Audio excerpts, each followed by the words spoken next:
will the people be left with whatever time's left when the main guys don't want to use them? So that was one thing. And then I don't quite have a handle on the money issue.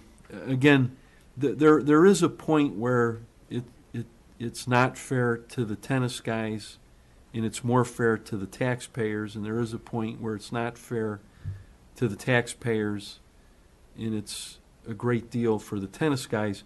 And I don't know really where that point is. And, you know, I see the $12,500 is the initial contribution, and I know these guys have already put in a lot of money, and, you know, that's a lot of money to put in, even amongst a group of guys that have already put in a lot. In my own mind, I guess I haven't sorted out where's the right break point of what's fair to the community or not. And so I was kind of looking for, you know, kind of really the opinion, because I haven't made up my mind exactly yet, to tell you the truth. In other words, I'm not opposed to the idea of these guys having more courts. I'm not opposed to platform, and I'm not opposed to the idea, because I think it's kind of a neat thing to have private money subsidize government, because it's usually the other way around.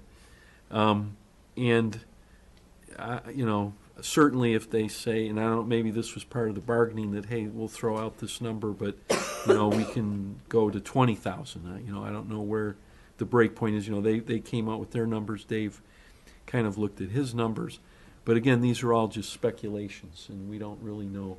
And I just don't, you know, I'm not going to be here much longer. I know Gary's not, well, we shouldn't say, sorry. I can't keep track of our executive sessions and our regular. But anyway, you know, I just want to make sure I'm not making it difficult for future boards in some deals that we make. But so I'm not opposed. Just to clarify, Jay, sorry to interrupt, but it's $25,000 that you guys put up as a capital contribution, right? Yeah, it's $25,000. And it's split $12,500 at the day half up front and half Half, out. yeah, it's split halfway down. And then 12 goes in that escrow account. $12,500 at the beginning of the construction, Okay. $12,500 at the end of construction for 25, and then an additional $7,500 for escrow if the park district ever runs short on revenue in a year, to address the concern from last time. So And the then the total annual you dues. guys are putting The in is, incremental The revenue. incremental revenue through dues and memberships on Yeah. top of that.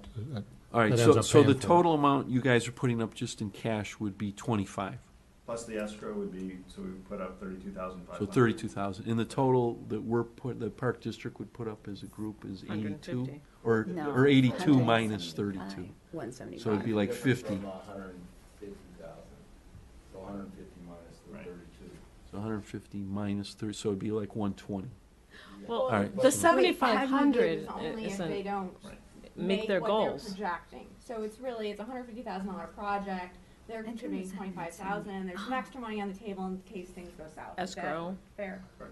Well, then, Really and then you get the 175. incremental revenue, though. I mean, one of the differences, you have to incremental revenue every year from 25. this. So it's a third. It's about 150,000 from the 1/6, park district, 25 from that them they're putting because up of the the project. contingency. So they're putting up about we really 1/6, don't know. and the 1/6, and the collateral are those two courts if everything fell apart. We know that I don't think the whole club is going to ever fall apart. I don't think there'll ever be the complete doomsday.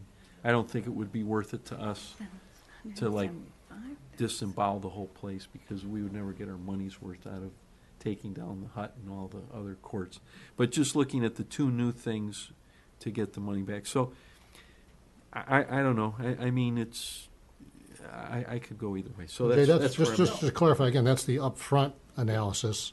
The long-term analysis over 8 or 10 years is these guys really end up paying for the whole thing. Right. We end up We paying pay nothing, Yeah. and end up with a profit after Right. that point. Right. So, I mean, from a right, financial according perspective, to the that- analysis. But again, that's- yeah. I've never been a big proponent of, you know, that we're money makers, because like for instance, Ackerman's not really a money maker. I mean, Ackerman, if you and I went out and had to buy the land that Ackerman's on, Yeah. it wouldn't really be a money maker. I mean, it's still, we're talking about government entities that most of the stuff's like given from the community to begin with. well, So- yeah, I mean, in the case of Ackerman, we're not Right. even looking at the initial cost of the Right. building. There's a But in- lot. But in this example, we are looking at the total Right. cost of everything Right. being totally paid back to us Right. in some Right. relatively short And, period of and time. that's, you know, projections and, you Right. know,